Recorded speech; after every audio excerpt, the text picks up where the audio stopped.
Hey everybody, happy Sunday. A few numbers that I want to share with you because I want to follow up on a video that we posted in Keeping It Real just a few days ago. And the question and topic came up, is now a good time to buy a home? So, I wanted to kind of break this down. And if you remember back about 6 or 8 months ago, I did this study, like on a 10-year basis, what would happen if you had purchased a home 10 years ago. Now I'm doing it a little bit more, we're kind of squeezing those numbers down. So I want to share something with you that may help answer that question. Is now a good time to buy a house? And Jennifer had brought up the example of one of her clients buying a townhouse and owned it for just a very short period of time and had a monumental return on her investment. But I want to share the basic numbers. So I'm doing this, because I am a numbers guy and I hope to share these numbers with you, and I'm adding a visual for you so you really can't not see the picture.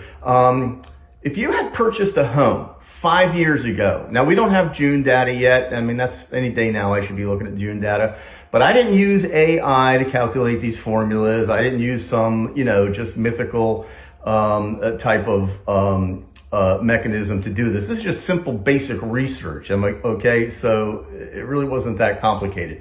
But if you had purchased a home in May of 2021, just 5 years ago, and using the formula of the average sale price, and average sale prices, of course, are going to vary from market to market. So I'm isolating this one to Brunswick County, North Carolina, which is primarily my market.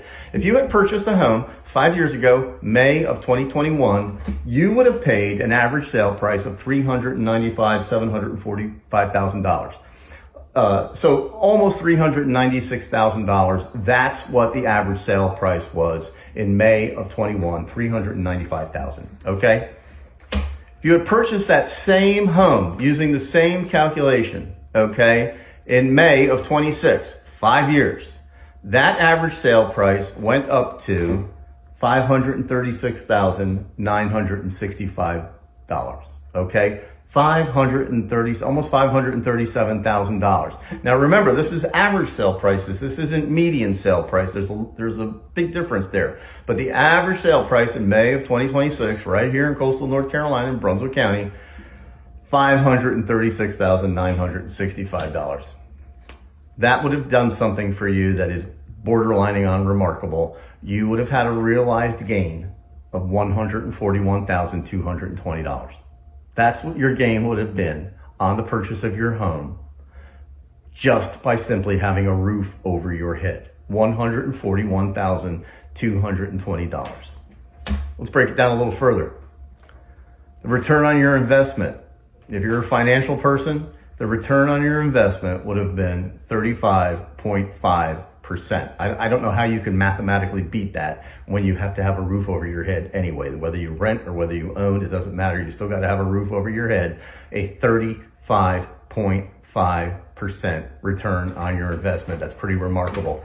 Now, let's get into the argument of interest rates. Well, Bob, interest rates are so high. Okay, you can call them high. I think 6%, 6.5% is very cheap money, but we could argue that all day and night. But in my world, 6% is cheap money. And when you're renting, you're paying 100% interest. That's what you're paying, 100%. You get nothing out of it at the end of the life of your rental period. You get nothing. So I'm kind of thinking that it's better to get a 35.5% return on your investment versus zero, and in some cases, way less than zero. If there's anything less than zero, I'm not familiar with that number, but that's what's happening when you're renting. Is now a good time to buy? I'll let you be the judge. Thanks for watching.